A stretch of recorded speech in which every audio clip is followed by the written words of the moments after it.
to Pass Left Drafts. A little while ago I did a video on how rare protection works in Arena because I'd seen a lot of people asking questions about it in Facebook and on Reddit and things like that, and it went down really well. People have viewed it, and it's really good to be able to, when I see that question pop up again, put a link to the video and it explains it in a much better way than a little paragraph of text might in a comment on Facebook.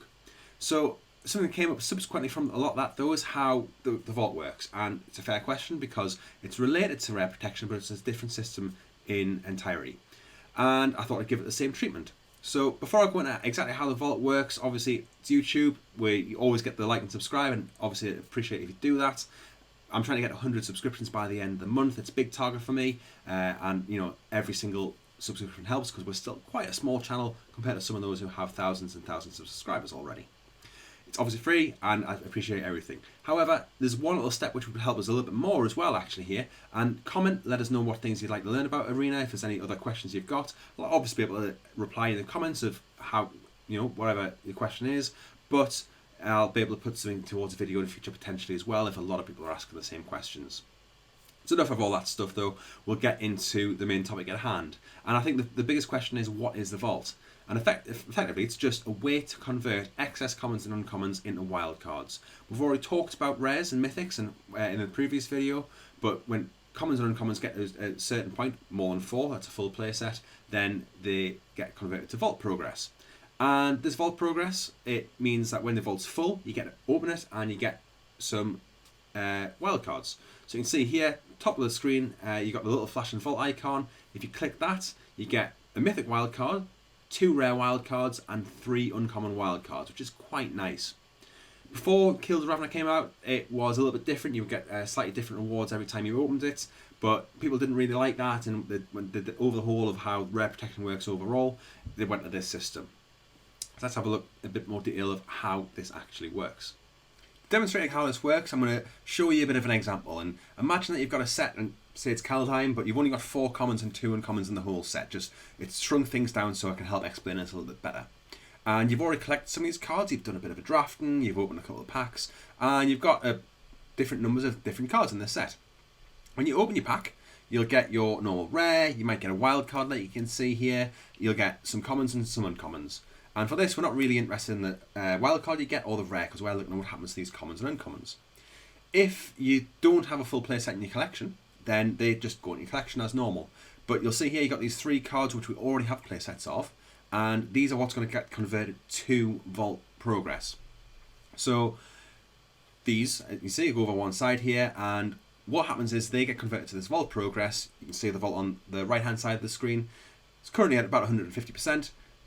These cards, uncommon gets 0.3% vault progress, and commons get 0.1% vault progress. So here we've got 2 commons giving us 0.2% from that, and 1 uncommon giving us 0.3%. So our total vault progress goes up by 0.5%.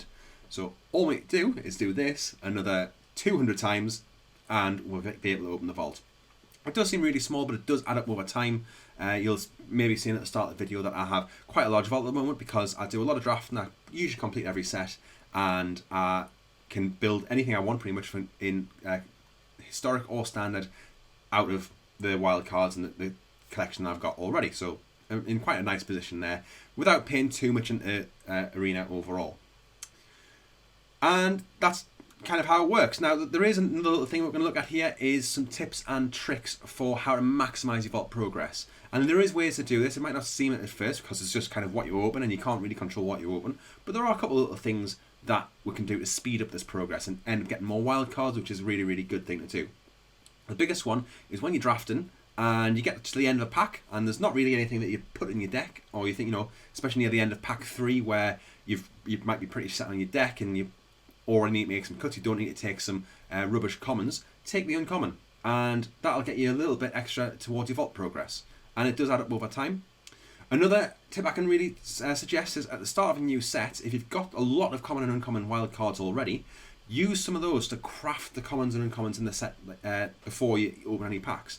And what this means is you're going to reach the point where you get play sets of these cards earlier, so that'll convert to vault progress, and it's a way of converting your common and uncommon wildcards into rare and mythic wildcards, because they'll essentially become vault progress themselves over time, and they will then get converted through the vault into rare and mythic wildcards. Yes, I know you don't get very much for them, but it is the way that we do have to convert between these things. We're not going to get a situation where you can say convert 4 common wildcards into an uncommon and 4 uncommons into a rare. That's not the way the Arena economy works, and that's what we've got to work with.